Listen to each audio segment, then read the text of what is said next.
Olá, vamos juntos conferir o que é notícia neste dia no Brasil e no mundo. Seja muito bem-vindo.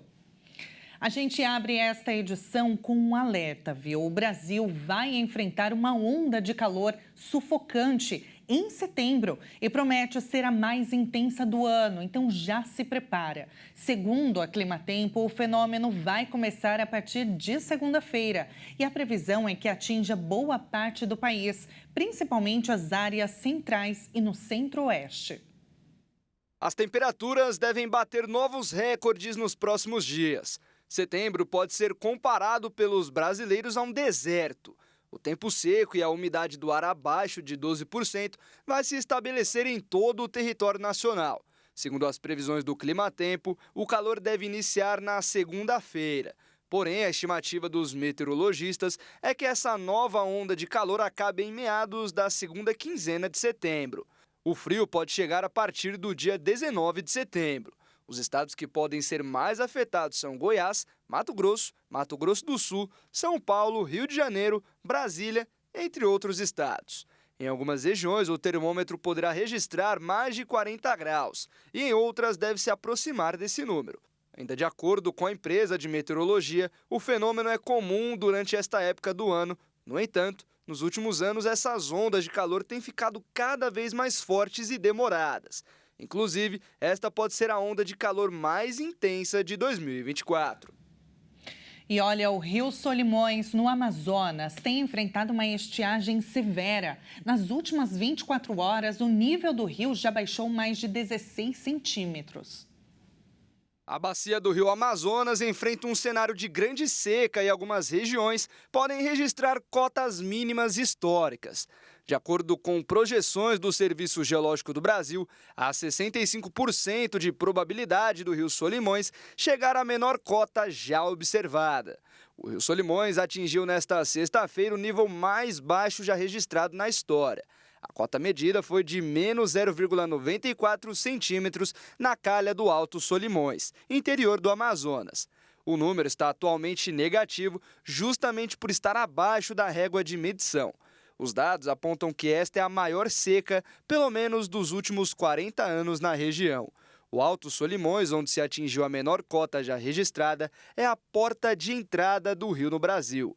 A seca na parte alta do rio é um indicativo de que nos próximos dias as águas baixem gradativamente nas demais regiões. Nas últimas 24 horas, o nível desceu mais 16 centímetros. A estiagem é tão severa e atípica que o Serviço Geológico Brasileiro vai precisar ir ao local na próxima semana para instalar uma nova régua que faça medições até menos 2 metros, algo inédito. O Rio Solimões é uma das principais bacias do Amazonas e banha 24 cidades do estado. Mais especificamente, o Alto Solimões abrange 9 municípios que totalizam cerca de 260 mil moradores. E olha, ainda falando de calor, um estudo europeu aponta que as mortes pelas altas temperaturas podem triplicar e ameaçam mais a longevidade do que o frio intenso.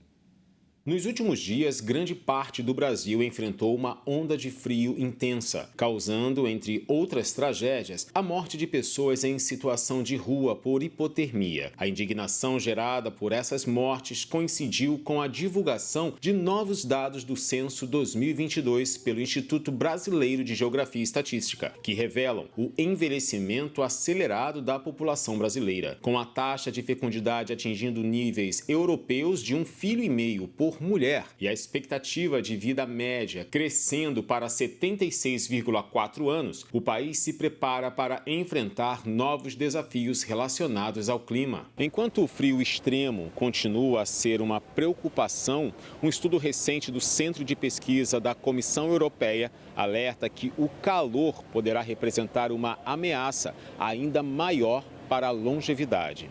A pesquisa, que analisou dados de 854 cidades europeias, concluiu que as mortes relacionadas ao calor podem triplicar até 2100, especialmente devido às mudanças climáticas e ao envelhecimento populacional. Com o aquecimento global estimado em 3 graus, o número de mortes causadas pelo calor na Europa pode saltar de 43 mil para 128 mil até o final do século. No Brasil, essa ameaça é ainda mais grave, devido às condições precárias de moradia, com muitas casas autoconstruídas sem a devida adaptação para suportar extremos climáticos. Cerca de 85% dos brasileiros que já construíram ou reformaram suas casas o fizeram sem o auxílio de arquitetos ou engenheiros, resultando em construções inadequadas para lidar com calor ou frio intensos. Essa realidade é especialmente preocupante diante da previsão de uma nova e poderosa onda de calor que deverá atingir o país no início do mês de setembro. Segundo o Climatempo, a massa de ar quente e seco se estabelecerá sobre o Brasil, elevando as temperaturas por todo o mapa. Fenômenos como esse, embora comuns nesta época do ano, têm se tornado cada vez mais intensos, precoces e prolongados, colocando em risco a vida de milhares de pessoas, especialmente as mais vulneráveis.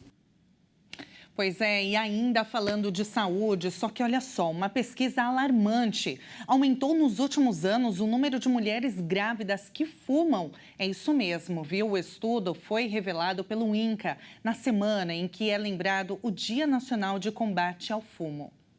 Um estudo divulgado pelo Instituto Nacional do Câncer, o INCA, em parceria com profissionais da Escola de Saúde Pública Johns Hopkins Bloomberg, mostrou uma reversão de cenários que ocorreu no Brasil entre os anos 2013 a 2019, quando houve um aumento na proporção de fumantes entre as gestantes, de 4,7% para 8,5%, e a queda no percentual das mulheres não grávidas que fumam, de 9,6% para 8,4%. O estudo resultou no artigo Proporção de Fumantes entre Gestantes no Brasil em 2013 e 2019. De acordo com o estudo, a parcela de mulheres com menos de 25 anos e escolaridade menor do que o ensino fundamental completo apresentou em 2019 proporção de fumantes grávidas superior àquela observada entre mulheres não grávidas. Foi revelado ainda que cerca de 2/3 das grávidas fumantes viviam em residências onde eram permitido fumar, e o uso dos dispositivos nesses ambientes superou cerca de 70% a proporção observada em casas livres do fumo. A amostra contribui para a questão dos dispositivos e que sejam usados isoladamente ou de forma combinada com o cigarro tradicional, e também a maior aceitação social desse comportamento de risco, consequentemente gerando dependência à nicotina durante a gestação. O estudo foi lançado no INCA nesta quinta-feira, quando foi celebrado o Dia Nacional de Combate ao Tabagismo. E veja a seguir, tá pensando em viajar? Saiba como visitar a cidade ou o país dos seus sonhos, usando sabe o quê? Apenas milhas do cartão de crédito, é isso mesmo. Todos os detalhes daqui a pouco, voltamos já já.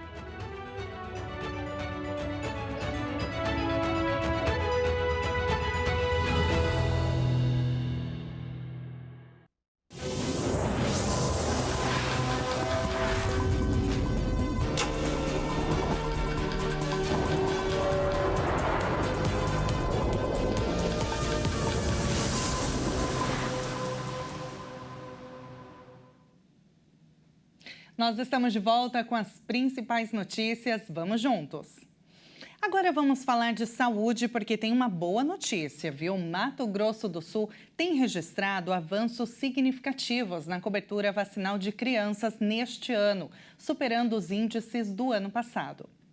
Recuperação É nesse ritmo que Mato Grosso do Sul tem caminhado nos últimos anos em relação à cobertura vacinal das crianças. Em 2024, o estado já superou o ano passado em 11 dos 16 imunizantes recomendados para aplicação até 2 anos. Destaque para a vacina contra a meningite C, que atingiu até o momento uma cobertura de 101,47%, aumento de 8,44% em comparação com 2023, quando atingiu a marca de 93%. É uma vacina importante do calendário vacinal e a gente já tem um reflexo positivo em relação às ações que vêm sendo implementadas para a retomada das coberturas vacinais, principalmente dessas vacinas de rotina, que protegem essas crianças menores de ano, que são mais vulneráveis, né, a essas doenças infecciosas, doenças que são de transmissão fácil, então são doenças imunopreveníveis. Nós temos aí um dado importante já com o alcance da meta dos 95, que é preconizado pelo Ministério da Saúde. A cobertura contra a febre amarela,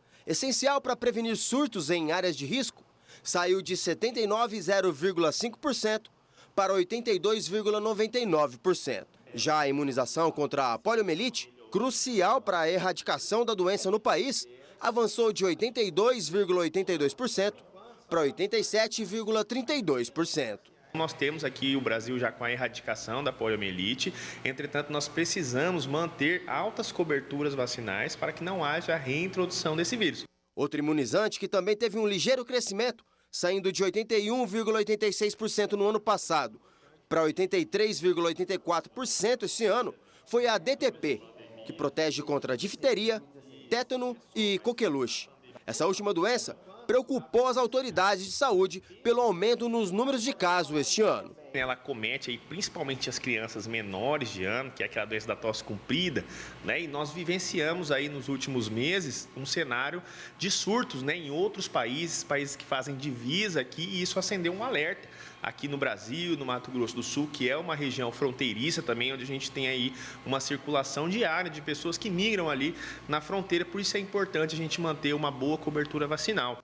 Esse crescimento reverte uma tendência preocupante de queda nos índices de vacinação que o Brasil enfrentava desde 2016 e que piorou com a chegada da pandemia de Covid-19, além da desinformação sobre as vacinas. Para mudar este quadro, ações junto aos municípios, principalmente em ambiente escolar e ponto fora das unidades de saúde, foram empenhados. Nós temos colocado aqui no Mato Grosso do Sul o projeto Aluno Imunizado, que é onde as unidades de saúde programam um dia para ir até a escola, né, vacinar a comunidade escolar e melhorar essas coberturas, porque esse público está na escola, né? Então nós temos aí esse trabalho de perto, junto com a Secretaria de Educação, junto com as secretarias municipais de saúde, que articulam essas atividades que a gente chama de atividades extramuro, que é quando a vacina sai da unidade de saúde e é levada até o usuário. E isso permite ali uma oportunidade, né, uma ampliação do acesso a essas pessoas que têm ali uma vacina em atraso, que têm ali a necessidade de manter o seu esquema vacinal completo, né? Então, essa é uma das estratégias, mas o governo do estado tem investido com incentivo financeiro para que as unidades funcionem aos finais de semana, em horários estendidos, montando pontos de vacinação em locais de grande circulação de pessoa, porque tudo isso promove a ampliação do acesso. E essa melhoria nos índices da cobertura vacinal infantil colocou o Brasil em destaque internacional, tanto que a Organização Mundial da Saúde e o Unicef tirou o país da lista dos 20 países com mais crianças não imunizadas, posto que ocupava até bem pouco tempo. A Aline, mãe do Luiz Miguel, de 7 anos, e do Riquelme, de 1 aninho, foi uma que contribuiu para essa boa notícia. Não deixa a caderneta dos pequenos atrasar por nada. Eu acho importante por causa das doenças, né? Hoje em dia está muito de risco, né? Que nem da Covid, né? É importante, a da gripe também. Eu acho muito importante, dá para prevenir, né? As doenças, né? É melhor deixar em dia. E se você ainda tem dúvida, o gerente de imunização deixa o recado. Vacina salva vidas. E salva mesmo. E olha, o projeto do Orçamento 2025 vai propor o salário mínimo no valor de R$ 1.509 a partir de janeiro. Vamos conferir. O novo salário mínimo pode chegar ao trabalhador, no ano que vem, com R$ 97,00 de aumento por mês. Se confirmado, o novo valor vai representar uma alta de 6,87% em relação aos 1.412 atuais. O governo enfrenta dificuldades de fechar o orçamento de 2025 com déficit zero, que é a meta que o ministro Fernando Haddad afirmou não abrir mão.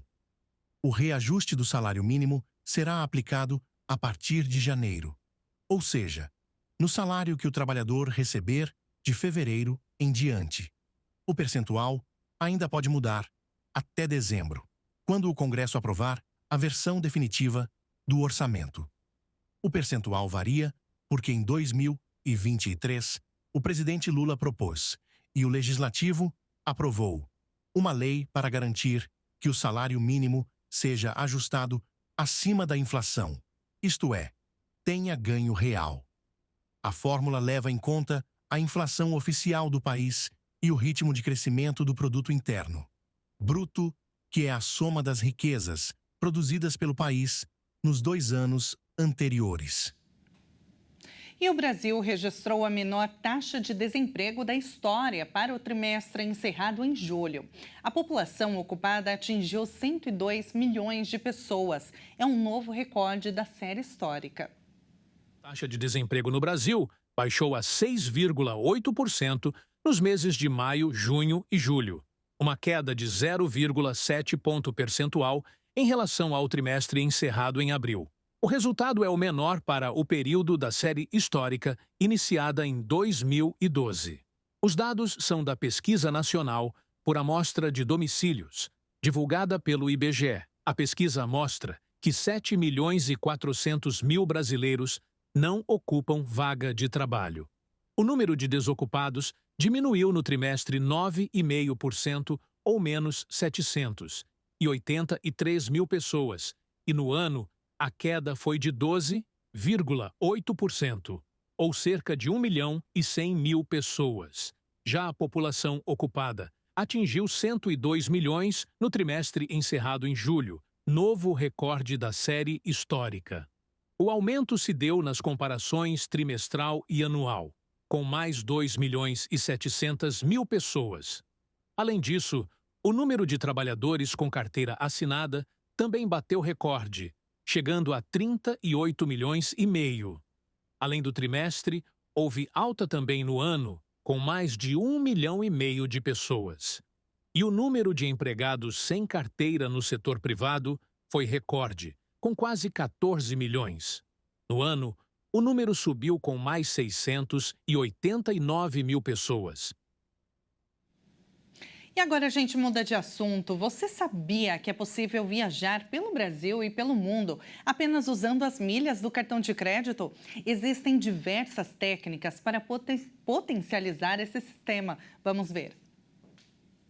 As fotos são os registros de momentos únicos. Cada lugar uma história para contar. Conhecer lugares e culturas diferentes é o sonho de muita gente. Visitar pontos turísticos espalhados pelo mundo, lugares badalados ou a busca por tranquilidade. Seja sozinho, com os amigos ou uma viagem com a família, é a oportunidade de criar memórias e viver o novo a cada descoberta. Mas quando falamos em viajar para conhecer o Brasil, e principalmente o exterior, a primeira coisa que nos vem à cabeça é quanto isso vai me custar. Como eu poderia visitar o Egito, as cataratas do Niágara, o Coliseu ou ainda a Grande Muralha da China?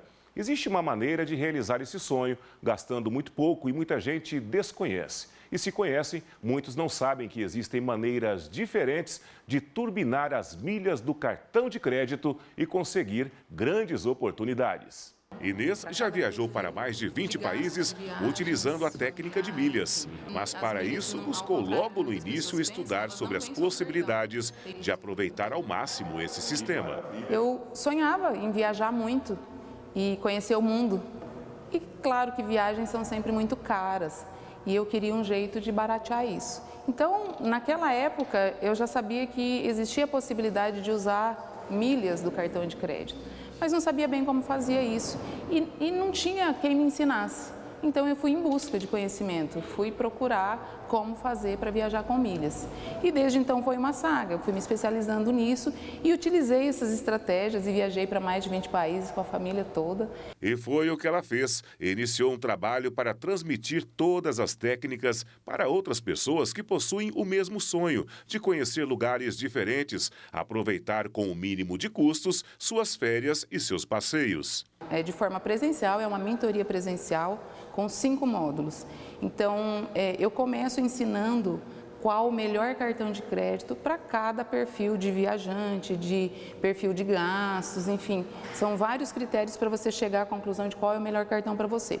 Depois, vem todo o passo a passo.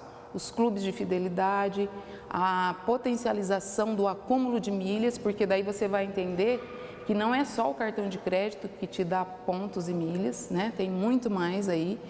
E, por fim, a gente vai ensinar a fazer as boas emissões. Então, com poucas milhas acumuladas, você faz viagens incríveis. E o roteiro de viagem de Inês só aumenta. Eu vou em outubro para o Brasil, para o Nordeste, Porto Seguro, com milhas. Inclusive, essa viagem eu reservei também um resort com milhas. Em janeiro, eu tenho uma viagem de 5 pessoas com a minha família toda para o Japão.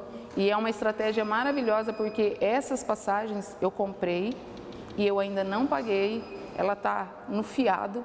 É uma estratégia que a gente faz de reservar a passagem sem antes ter as milhas. Agora eu vou começar ainda a acumular essas milhas para pagar.